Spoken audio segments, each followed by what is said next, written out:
Donc on va avoir ce quiz. Alors c'est le quiz qui fait mal, parce que bon, je pense qu'il est pas du tout infaisable. Souvent on peut trouver soit par élimination, soit quand on connaît. Les sujets du jour, on est parti. Donc que se passe-t-il lorsqu'un avion est touché par la foudre? Hop, on y va. Tiens, il y avait un joli article là. Ah, tu es dessus, c'est très bien. Alors, il y a un truc, bien qu'il s'agisse d'un spectacle saisissant, voilà, on a souvent des... Voilà, ça a l'air d'être une fausse photo, mais on peut trouver facilement des clichés d'avions qui se font frapper par la foudre au décollage, à l'atterrissage ou sur piste. Hein. Et des fois en vol, je crois. Lors d'un trajet en avion, il peut arriver que l'appareil traverse une zone de turbulence où la foudre est susceptible de frapper. En plus, ça peut frapper... En avion, on est même encore plus susceptible de frapper la foudre. Il n'y a pas besoin qu'il y ait un orage complet qui soit formé. Les pilotes d'avion évitent les nuages d'orage, évidemment, vous avez remarqué, hein, des fois vous avez votre avion en été qui fait des zigzags. En fait, ça fait rien, ça fait cage de Faraday. Oui, alors ça c'est le premier truc. Effectivement oui, mais comme toujours la réalité est plus nuancée. Hein. Si je vous fais comme ça...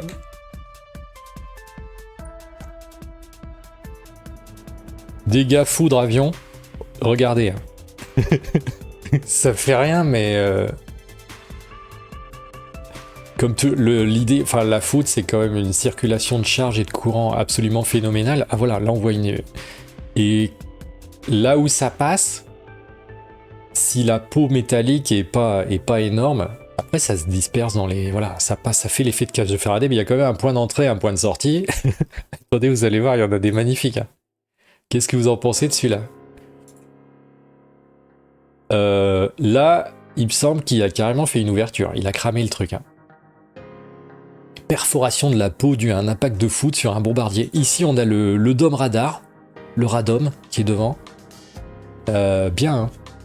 Hein. C'est... Oui. Donc voilà, la première réponse, effectivement, c'est ça, cage de Faraday. Mais il y a une nuance quand même que cage de Faraday, il faut qu'elle soit bien faite. Hein. Rassurons tout de suite les phobiques de l'avion, il ne se passe en fait pas grand chose lorsqu'on est à l'intérieur de l'appareil. Oui, parce que même ce qu'on a vu là, c'est des dégâts superficiels, hein, ça va. Hein. Et ce pour plusieurs raisons. La première, l'avion est équipé de paratonnerres qui permettent de faire en sorte que la foudre les frappe plutôt que d'autres endroits de l'avion. Donc voilà, le principe du paratonnerre, c'est d'avoir une pointe qui dépasse... ou quelque chose qui est extrêmement conducteur, beaucoup plus que le bâtiment ou l'avion sur lequel il est, et ça va frapper en priorité là. Tout comme ceux qui se trouvent souvent sur les toits des maisons ou les immeubles. La deuxième, l'avion est fait d'un revêtement de métal qui agit comme une cage de Faraday, isolant ainsi l'habitacle et ses habitants de l'extérieur de l'avion. Mais vous savez que depuis quelques années, voire une dizaine ou une quinzaine d'années, les constructeurs font des avions avec des parties importantes en composite, en résine, qui sont pas conductrices. Donc ils sont obligés de rajouter par-dessus des couches conductrices pour faire cage de Faraday, justement pour ce problème-là. Et voilà, la fréquence des frappes de foudre sur un avion, quoi. Ça arrive même en moyenne. En moyenne, ça arrive 1 à 2 fois par an sur chaque avion, par avion. C'est ça qui est absolument dingue, moi je ne savais pas du tout. Si vous prenez souvent l'avion, il est très probable que vous avez vécu, sans vous en rendre compte même, un éclair, pas forcément un éclair gigantesque. Ouais, c'est énorme, je trouve ça dingue, je trouve ça super comme truc, j'aime bien apprendre des trucs comme ça. Au regard des chiffres donnés par le National Weather Service, un service américain de météorologie, cet événement arrive relativement souvent. Bah, il faut savoir que... Alors... Combien d'heures vole un avion par an?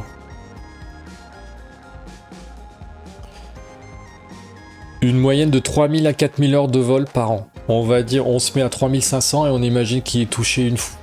Je coupe en deux, une fois et demie. Non, le pire. Si imaginez qu'il ait fait que 3000 heures, il est touché 2 fois, ça fait une fois toutes les 1500 heures. Donc si, en tant que passager, si vous voulez avoir une bonne chance d'être témoin de ça, vous devez voler 1500 heures par an, c'est autant qu'un personnel de vol, quoi. C'est quasiment du plein temps. Hein. 1500 heures par an, c'est quoi? À raison de 35 heures par semaine. Faire mon petit calcul là. 1500. 35 heures, c'est 42 semaines. Bah c'est 300 jours. Oh non, c'est x5. Ouais, c'est une année à plein temps. Si... En fait, pour être témoin de ça sur une année, il faut travailler... je pense que les personnels de vol doivent s'en apercevoir. Mais pour nous, commun des mortels... Ah, mais c'est le bot. Coucou le bot. Excuse-moi, j'ai pas vu. Et pas cage de farfadet. Ah, tu m'as eu. Comment j'ai fait pour louper ça? C'était il y a 4 minutes. La cage de farfadet, ouais. Ça pourrait être bien. J'aurais dû mettre ça dans le quiz, puis j'y ai pas pensé. Parce que dans le quiz, vous allez voir, à chaque fois, vous avez 4 options, puis la quatrième, des fois, pas toujours, attention, elle est fantaisiste. Donc on précise toujours que les avions de ligne sont bien protégés pour ne pas courir de risques. Par contre, c'est pas le cas pour les petits avions privés. Ouais, c'est une question de masse. Vous imaginez quand un éclair frappe, vous avez toutes ces charges électriques qui arrivent d'un coup. Et plus vous avez un objet massif en métal, et plus c'est facile d'écouler ça. Au point d'entrée, ça fait mal toujours. Si vous avez une peau métallique qui est extrêmement fine, ça va cramer, hein. Ça va l'abîmer. Et un petit avion, ça peut être dur, quoi. C'est la même chose avec les bateaux. Vous savez, quand ils avez un bateau à voile dans une tempête, dans un orage, ils sont souvent frappés par la foudre. C'est un problème vraiment fréquent. Et plus le bateau est petit, plus ça peut être dangereux. Et donc j'avais ce premier article là-dessus, bon, qui est tout simple. Et puis après, voilà. La foudre, c'est quand même... Donc vous avez le premier article, ils disent « passe pas grand-chose, Faraday, dormez tranquille ». Deuxième article, ils disent « bon, c'est un petit peu plus nuancé que ça. La foudre a un risque pour les avions de ligne. L'avion est généralement frappé à une extrémité, comme le bout d'une aile. La coque extérieure sert de conducteur et l'électricité ressort par la queue de l'appareil. » Alors ça... oui. Pas forcément. Ou ça dépend, ouais, comme il y a un écoulement de la vitesse, il se passe quelque chose au niveau de l'air, l'ionisation, tout ça, probablement. C'est plus facile pour les charges de sortir par l'arrière, je ne sais pas. Les avions de ligne sont foudroyés en moyenne une fois toutes les 1000 heures de vol. Ok, donc c'est encore plus fréquent que ce que je pensais, indique l'Office national d'études et de recherche aérospatiale sur son site internet. Ce phénomène est pris en compte dans la conception des avions, donc en fait il y a tout un domaine pour faire ça bien. Il suffit pas de dire ok c'est un avion en métal donc Faraday machin ça va se passer. Parce que ce qu'on a en voiture c'est quand même on est au sol. Déjà une voiture c'est de l'acier souvent. L'épaisseur de tôle est plus importante que sur un avion qui lui est en alu. Et c'est pas fait de la même façon. Et en plus l'évacuation des charges sur une voiture, si vous êtes touché par la foudre, elle va passer par le contact au sol. C'est plus facile. Ouais, les mâts et les feux de Saint-Elme, exactement. Comme...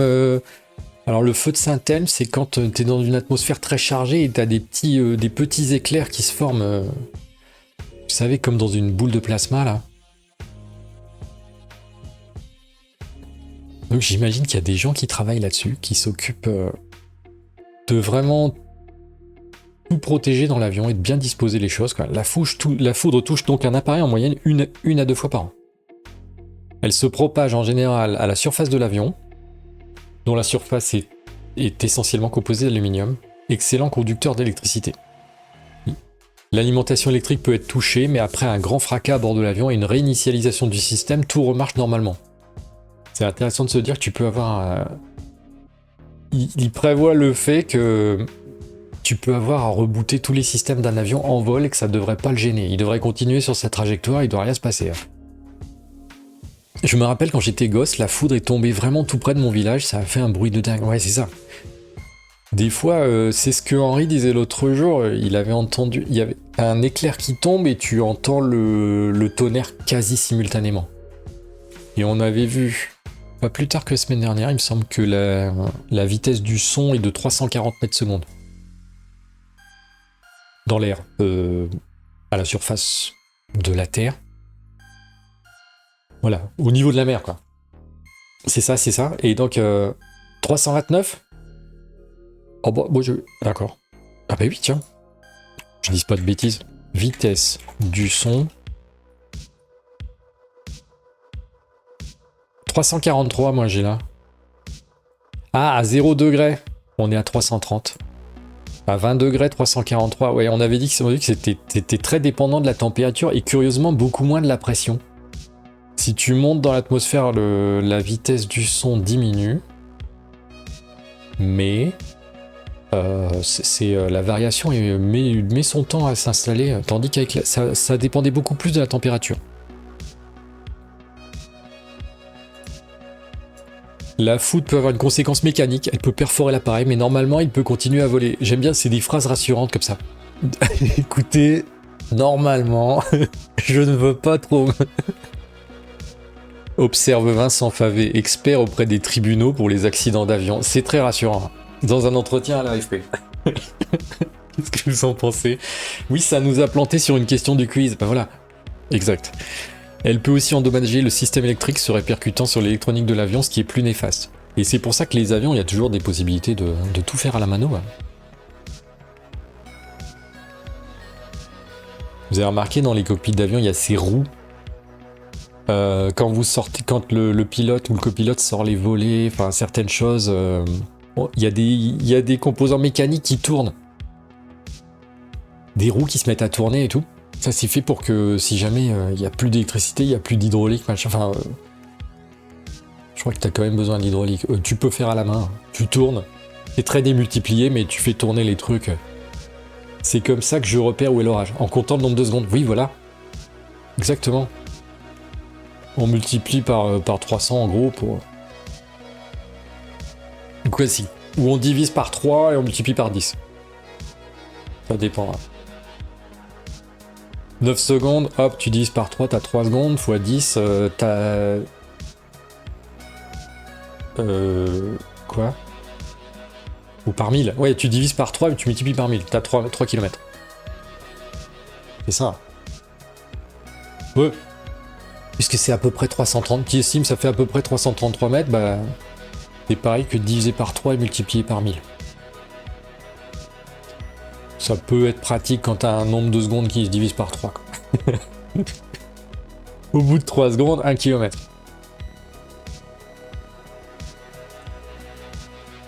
Voilà. Contrairement, l'emploi de nouveaux matériaux composites à base de fibres de carbone et de résine, de plus en plus employés dans l'industrie aéronautique pour réduire le poids des appareils et leur consommation de carburant, accroît leur vulnérabilité, car ces parties sont non métalliques. Elles ont une moindre capacité à drainer la foudre.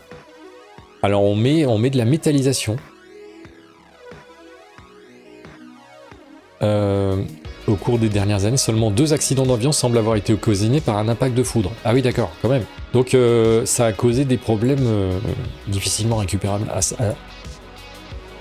Mais c'est, vu le nombre d'avions qu'il y a et vu le fait qu'ils sont touchés 2 fois par an par la foudre, le 22 juin 2000, un biturbopropulseur de la compagnie chinoise Yunset, donc c'est peut-être un avion pas très grand ça, de la compagnie chinoise Wuhan, traverse un violent orage à l'approche de l'aéroport de Wuhan. Oui, de toute façon, ils évitent les orages quand même. Il est très probablement touché par la foudre. Il s'écrase. Ok. La foudre est également la cause probable de l'accident d'un Boeing 737-800 de Kenyan Airways qui s'est écrasé dans la nuit du 4 au 5 mai 2007. Peu après son décollage, l'appareil traverse une intense zone d'orage. Les autorités n'ont jamais fourni un rapport clair sur les circonstances de la catastrophe. Ah, ça craint. Ah, je pensais que quand il y avait comme ça... Bah merci pour ton follow. Ouais, c'est ça, 3 secondes, 1 km. Donc tu vois, ça marche. Tu divises par 3, t'obtiens 1. Et ça te fait ton nombre en kilomètres.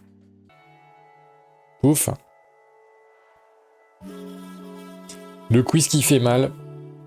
Oh, je l'ai baptisé comme ça, mais il fait pas tellement... C'est juste pour... vous donner un sens du défi, quoi. Un challenge. Vous allez voir, ça fait pas très mal là au début. Hein. Quel principe physique protège principalement les passagers d'un avion de la foudre?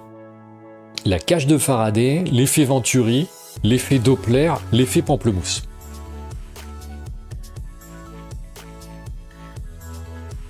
Alors le pamplemousse, ça me fait penser que au niveau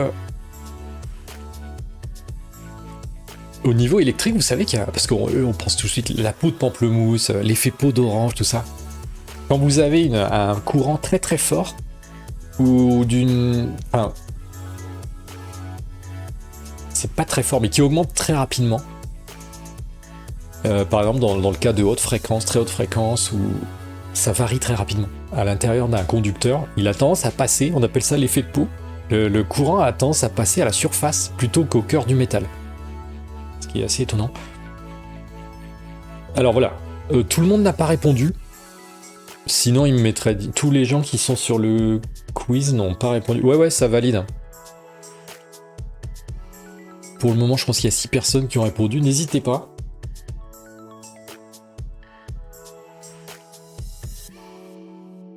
Alors, je sais pas, Serial Painter, si tu as répondu. On a à l'Instagram. Bon, sinon, à un moment donné, j'attends encore quelques secondes, je vais valider. Ouais, donc voilà, c'est pas grave. Ce qui arrive des fois, c'est que si on recharge... Oh, encore quelqu'un. Ah, tu as... Si vous revalidez votre réponse, ça vous fait apparaître comme ça, mais... Évaluer les réponses. Bon, cage de Faraday, hein, facile. Ça venait des expériences de Faraday. Vous pouvez voir les réponses. Qui a donné les bonnes réponses? 5 personnes ont donné la bonne réponse, aucune personne ne s'est trompée. Donc GG. Hein. Ça fait pas encore très mal comme quiz. Question suivante. Comment les avions modernes en matériaux composites assurent-ils l'effet de cage de Faraday? Parce qu'ils ont un problème, fibre de carbone. Ça ne conduit pas très bien le courant. Et on aimerait bien avoir cet effet de cage de Faraday. Est-ce qu'ils mettent une peinture antistatique, un alliage de titane, une fine couche de cuivre ou un film alimentaire géant? Le film alimentaire...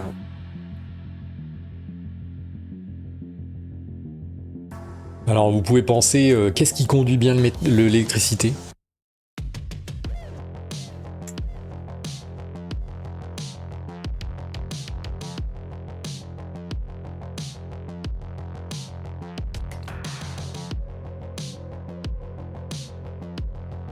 C'est bon. J'ai l'impression que tout le monde n'a pas répondu. Il y en a moins que tout à l'heure, non? J'ai plus 2, tout à l'heure j'avais plus 3. Ah, ça y est. Ça marche. Parce qu'après, des fois, il y en a qui ont du lag. 5 réponses ont été soumises, on évalue. Au pif. Une fine couche de cuivre. En fait, non mais il faut penser, qu'est-ce qu'on utilise comme métal dans nos fils électriques? La plupart du temps, c'est les fils qui ont besoin de conduire beaucoup le courant. Tu vois, par exemple, les gros fils bien épais qu'on met pour avoir des plaques à induction, des fours électriques, des choses comme ça. Des gros fils de cuivre. Donc le cuivre, à masse égale, il a quand même un avantage. Le titane, je ne sais pas. Je sais que le platine, ça conduit très bien aussi. Et donc c'était la deuxième question. Et on va passer sur la troisième. C'est parti. Un peu plus dur, hein. Comment s'appelle le dispositif? Ça, on n'en a pas parlé, c'est pas dans les articles, vous allez voir. Permettant aux avions de se débarrasser des surcharges électriques. C'est-à-dire qu'en permanence, un avion, vous savez, vous avez ça sur les camions aussi. On a tendance à accumuler de l'électricité statique, des charges. Et il faut s'en débarrasser quand même. Et quand on est dans l'air, c'est pas évident. Les camions, ils ont ces espèces de petites bandes qui traînent au sol. Des fois, vous voyez ça à l'arrière des roues. Enfin, ils arrivent à se débarrasser. Et en avion, il faut quelque chose. La bande de décharge, le paratonnerre, le dissipateur ou le bâton de Gandalf. Le bâton de Gandalf, très efficace. Mais il faut avoir un Gandalf par avion quand même. Le titane, c'est pas super conducteur, mais très utilisé. Ah voilà. Le cuivre conduit très bien la chaleur aussi, effectivement. Le bâton de berger. Ah ouais. J'ai manqué d'inspiration sur celui-là. Et j'imaginais le bâton de Gandalf, c'est avec ses éclairs et tout. Donc on a eu 4 réponses soumises. Je pense qu'il y a quelqu'un qui... Ah ça y est, 5 réponses, c'est parti. Évaluons les réponses. Il s'agit du dissipateur. On a une seule bonne réponse là. Oh bravo à l'Instagram. -1 pour le pauvre. Ah, c'est moi. J'ai écrit débarrassé. Ouais, j'ai souvent des problèmes sur les doubles lettres. Ça m'embête qu'il y ait 2 fois double lettre à une lettre d'intervalle. Débarrassé. Je me dis purée, ça fait beaucoup. Dissipateur, j'ai pensé chaleur. Alors voilà, je vais vous montrer d'où ça vient. Cette histoire de dissipateur. J'ai ça. Quelque part, oui.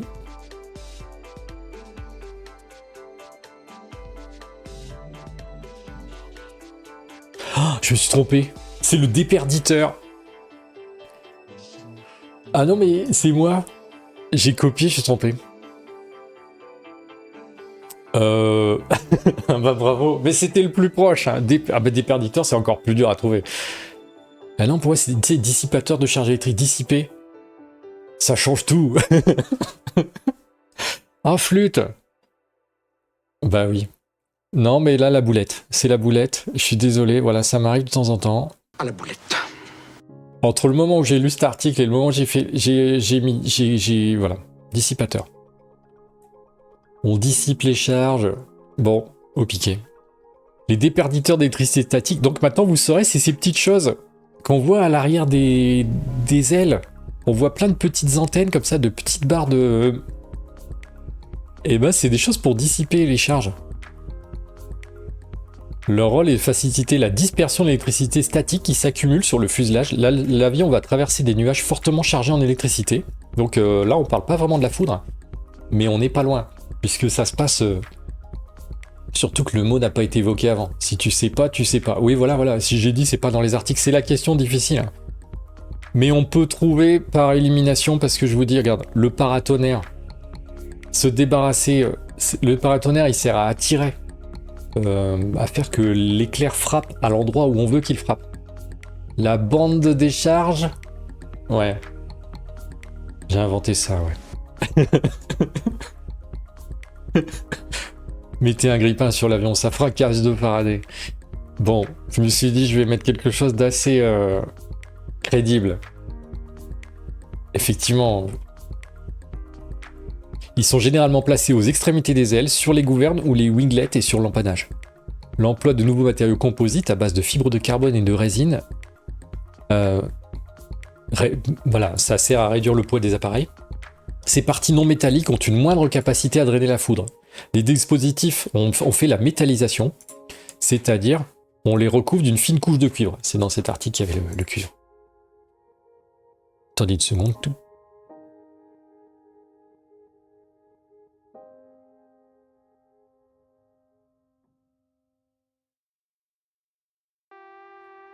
Ah mais j'ai pas vu, oui, Sarah Penter a dit « Bon, tu m'as fait partir par cette erreur abominable. » Non mais elle doit s'en aller en fait. Elle venait me dire que s'en va. Donc des déperditeurs, c'est encore pire.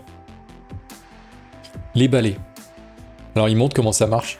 Il y a des vis, il faut la surface, un balai, de la fibre de carbone. Au bout, il y a de la fibre de carbone, pourquoi ?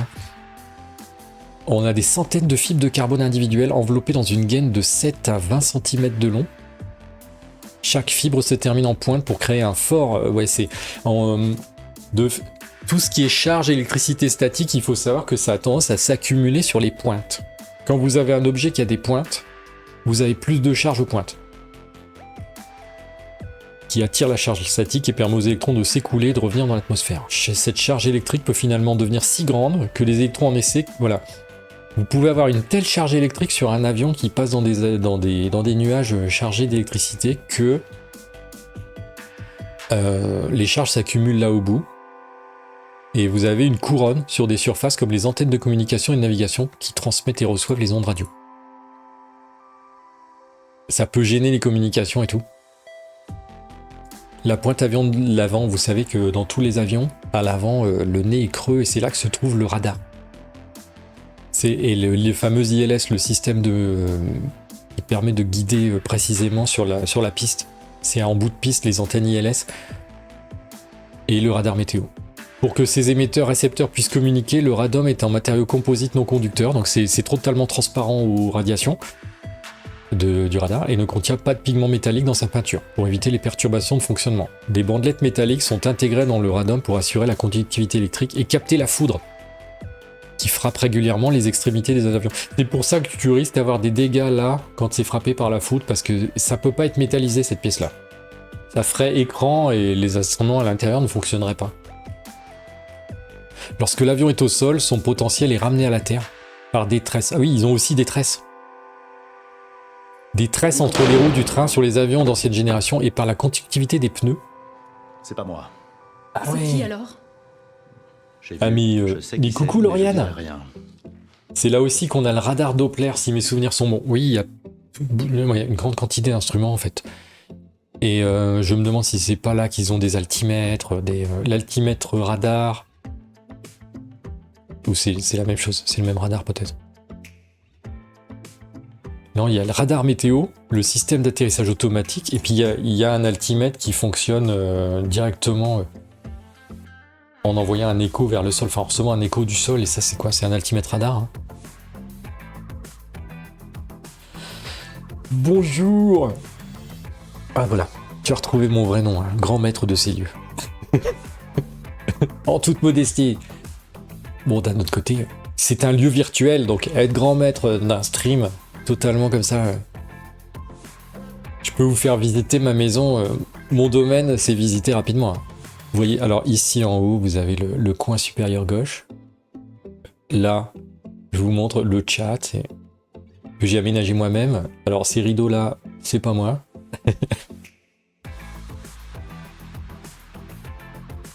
Mais donc c'est marrant, il disait que maintenant, là où va se nicher les détails, donc les pneus des avions récents sont très chargés en carbone, le caoutchouc, ce qui fait, Airbus A320, A330, que ça peut, quand l'avion touche le sol et qu'il est fort chargé, il va écouler ses charges le temps de l'atterrissage par les pneus. Tandis qu'avant, il fallait des tresses qui traînaient. On faisait traîner des trucs. Entre chaque ravitaillement de carburant, ouais, alors ça peut être super gênant, hein. Quand quelqu'un arrive avec un camion donc vous savez, vous avez la citerne au sol. Le carburant, il est sous les pistes, sous le tarmac, dans des citernes, et le camion vient pomper et envoyer dans l'avion par en dessous des ailes. Et au moment où tu connectes ça, tu peux avoir, si jamais il y a une étincelle d'électricité statique, tu pourrais avoir une explosion quasiment. T'as rangé tes canines? Que se passe-t-il? Moi hier, le dernier message que j'ai vu de Lauriane, c'est « Je suis bien ».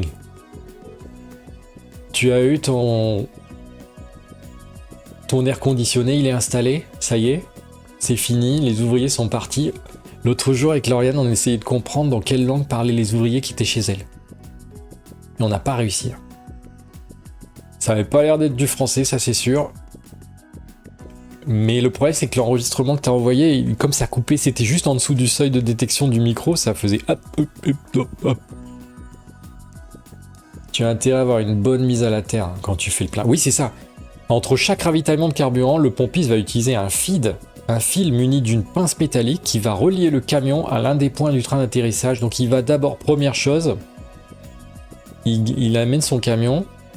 Il va connecter, il va se mettre au même niveau de potentiel électrique que l'avion en le branchant. Il branche son camion sur l'avion. Le truc, tu vois, le genre de petite chose, si tu l'oublies, eh ben, tu peux faire boum. Enfin, ou au moins mettre le feu. Ça tient un peu de choses, hein. Faut vraiment penser à toutes sortes de détails. J'aime beaucoup. Sujet suivant. Alors là, on va passer sur un truc assez... Voilà, on va parler de cette forteresse Inca qui se trouve au Pérou et qui a, vous savez, vous connaissez tous ces pierres incroyablement ajustées les unes aux autres à tel point qu'on a l'impression que tout ça a été fondu ensemble ou coulé ou moulé. Plein ou pas, les avions sont systématiquement liés à la terre sur les tarmacs. Ouais, mais là, double sécurité. Donc c'est ce qu'il disait.